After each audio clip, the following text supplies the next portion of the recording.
تو کچھ یہودی بار بار بغاوتیں کرتے رہے، وہ چاہتے تھے کہ رومن سے ہم خلاصی حاصل کریں، اور ان کو دبایا بھی جاتا رہا۔ اسی دور میں حضرت مسیح کی ولادت ہوئی، اسی دور میں پھر انہوں نے اپنی دعوت پیش کی، اسی دور میں پھر ان کے بڑے بڑے جو صوفیاء تھے، فقہاء تھے، مفتی حضرات تھے، انہوں نے حضرت مسیح کو کافر اور مرتد واجب القتل قرار دیا، اور اپنے بس پڑتے انہیں سولی پر چڑھوا کے دم لیا۔ اگرچہ اللہ نے جو کچھ کیا وہ بالکل مختلف ہے، انہیں سولی پر چڑھنے ہی نہیں دیا۔ وَلَٰكِن شُبِّهَ لَهُمْ، ایک اور شخص کی شباہت بنا دی گئی حضرت عیسیٰ کی سی، اور وہ ہے جو سولی چڑھا اور گرفتار ہوا۔ اور انجیل برنباس سے معلوم ہوتا ہے، ہمارے پاس اس کا کوئی سورس نہیں تھی، ہمارے کسی مفسر نے، کسی محدث نے حضور سے بھی نقل نہیں کیا، لہذا ہمیں یہ تو معلوم تھا، یہ تو ہمارا عقیدہ ہے کہ حضرت مسیح سولی نہیں چڑھے،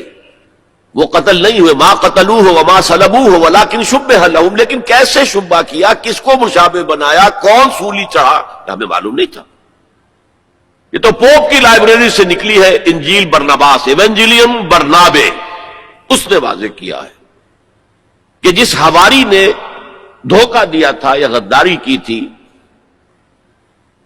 اسی کی شکل اللہ نے حضرت عیسیٰ کی سی بنا دی، اور حضرت عیسیٰ کو جب وہ سپاہی پکڑنے کے لیے آئے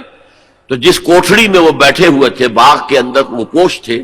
اس کی چھت پھٹی، 4 فرشتے نازل ہوئے اور حضرت عیسیٰ کو لے گئے، اور اس شخص کی شکل حضرت عیسیٰ کی بنا دی گئی، وہ پکڑا گیا اور وہ سولی چڑھا، واللہ اعلم۔ لیکن یہ قرین قیاس ہے بہت۔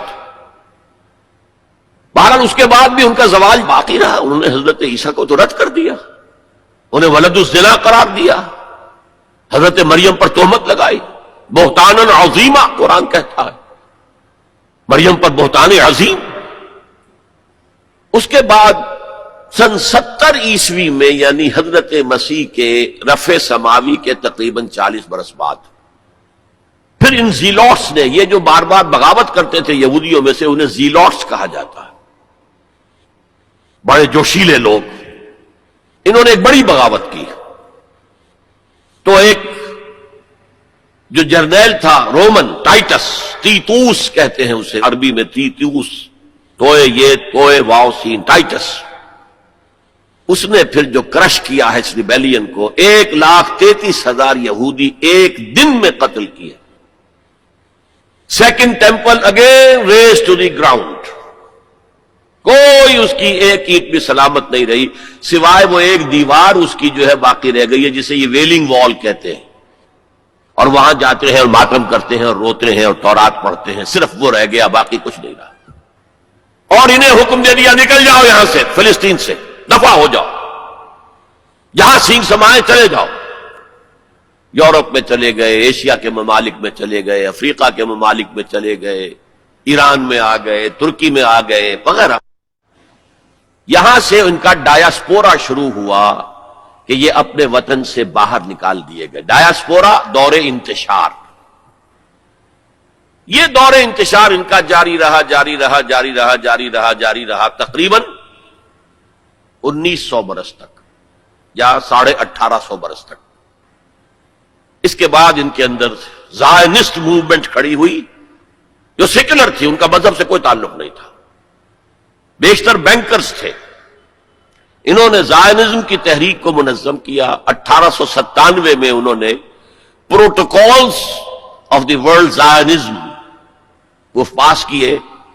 اور اس کے بعد انہوں نے لابینگ جو کی ہے برطانیہ کی حکومت سے، تو اس سے بالفور ڈکلریشن لے لیا 1917 میں، جس سے انہیں واپس آ کر فلسطین میں آباد ہونے کا حق مل گیا۔ اس کے بعد 1948 میں ان کی ریاست امریکہ نے قائم کرا دی، UN کے تھرو اسرائیل قائم ہو گئی۔ 1967 میں اس نے اپنی حدود بڑھا لی، اور جو 1948 میں اسرائیل قائم ہوا تھا اس میں یروشلم کو 2 حصوں میں تقسیم کیا گیا تھا۔ مشرقی حصہ مسلمانوں کے پاس رہے گا، فلسطینیوں کے پاس، مغربی حصہ جو ہے وہ یہودیوں کے پاس رہے گا۔ اور مشرقی حصے ہی میں وہ ٹیمپل ماؤنٹ ہے جہاں کبھی ہوتا تھا ان کا معبد، وہ اسے چونکہ ٹیمپل کہتے ہیں اس لیے ٹیمپل ماؤنٹ، وہ پہاڑی جس کے اوپر کے وہ ٹیمپل تھا۔ اور وہاں مسلمانوں کے دور میں وہاں پر مسجد اقصی بن گئی، اور وہاں پر وہ قبۃ الصخرہ، وہ چٹان جہاں سے حضور کا آسمانی سفر شروع ہوا تھا معراج کا، اس چٹان پر عبد الملک بن مروان جو بنو امیہ کا ایک بڑا خلیفہ تھا، بڑا بادشاہ تھا، اس نے یہ ڈوم بنائی جو آج آپ کو نظر آتی ہے ٹی وی کے اندر، ڈوم آف دی راک۔ اب جو ان کا پروگرام ہے وہ میں پھر بعد میں عرض کروں گا مستقبل کے حوالے سے، لیکن یہ نوٹ کر لیجئے کہ اسی ڈائسپورا کے دوران، ڈائسپورا تو شروع ہو گیا 77 عیسوی میں، اس کے پورے 500 برس بعد ولادت ہوئی ہے حضور کی صلی اللہ علیہ وسلم، اور اسی عرصے کے دوران سن 300 عیسوی میں ایمپرر کانسٹنٹائن نے عیسائیت قبول کر لی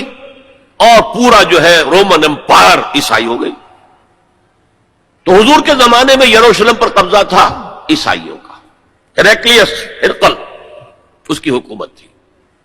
اور حضرت عمر کے زمانے میں جب فتح ہوا ہے یروشلم تو عیسائیوں نے ہینڈ اوور کیا ہے، وہ بھی ایک لمبی کہانی ہے، کیوں کیا ہے، کیسے کیا ہے، اس وقت میں اس میں نہیں جانا چاہتا۔ بہرحال یہ خاکہ ذہن میں جمائیے کہ ان کا پہلا عروج حضرت موسیٰ کے 300 برس بعد، 100 برس کا ان کی خلافت راشدہ کا دور، پھر ان کا زوال اسیرینز کے ہاتھوں پٹائی اور نیبوکڈنیزر کے ہاتھوں پٹائی، اور the period of captivity in Babylonia. پھر ان کو سائرس نے نجات دی، آ کر سیکنڈ ٹیمپل بنایا، اور پھر اللہ تعالیٰ نے ان کی توبہ کو قبول کیا اور ایک رینائسنس ان میں ہو گیا، احیاء مذہب ہو گیا، اخلاق بھی اچھے ہو گئے، توبہ کر لی، تو اللہ نے پھر ان پر فضل فرمایا اور مکہ بھی سلطنت قائم ہو گئی۔ پھر زوال آیا، اس کے نتیجے میں پھر پہلے یونانیوں کے ہاتھوں پسوائے گئے، پٹوائے گئے، پھر رومیوں کے ہاتھوں پٹوائے گئے، پسوائے گئے، اور سن 70 عیسوی سے انہیں نکال دیا گیا، ڈائسپورا کا دور ان کا شروع ہو گیا، جو 1917 تک تو جاری رہا، لیکن یہ کہ اس کے بعد رفتہ رفتہ وہ آنے شروع ہو گئے، آباد ہونے شروع ہو گئے، وہاں پراپرٹیز خریدی بھی، دھاند اور یعنی دھاندلی اور دھوس سے بھی لی، جو ہر طرح سے لی، اپنے قدم جمائے۔ پھر جیسا کہ میں نے عرض کیا 1948 میں اسرائیل قائم ہو گیا، 1967 میں اس نے اپنی حدود بڑھائی۔ وَلَقَدْ يَسَّرْنَا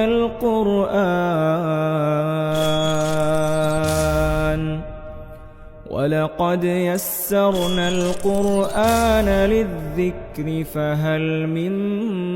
مُّدَّكِرٍ